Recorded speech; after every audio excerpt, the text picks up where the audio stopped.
છોટાઉદેપુર જિલ્લા કલેક્ટર અનિલ ધામેલિયાના માર્ગદર્શન હેઠળ ભારત સરકારના ગૃહ વિભાગ સંલગ્ન national disaster response form Vadodara દ્વારા તેમજ જિલ્લા આપત્તિ વ્યવસ્થાપન તંત્રના સંયુક્ત ઉપક્રમે છોટાઉદેપુર તાલુકાના ગોંદરિયા તળાવમાં ડૂબતા 7 પશુપાલકોને સુરક્ષિત બચાવી લેવાયા છે.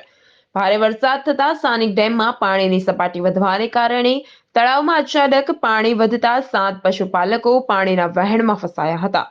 સ્થાનિકો દ્વારા જિલ્લા આપત્તિ વ્યવસ્થાપન તંત્રને જાણ કરતા ડિઝાસ્ટર મેનેજરની ટીમે છોટાઉદેપુર ફાયર બ્રિગેડ ટીમને જાણ કરી હતી. ફાયર બ્રિગેડની ટીમ યુવરાજ ગોહિલના નેતૃત્વમાં એક્શન મોડમાં ઘટનાસ્થળ પર પહોંચી અને રેસ્ક્યુ ઓપરેશન શરૂ કર્યું હતું. ફાયર બ્રિગેડની ટીમે 3 પશુપાલકોને રેસ્ક્યુ ઓપરેશન કરી સુરક્ષિત બહાર કાઢ્યા હતા.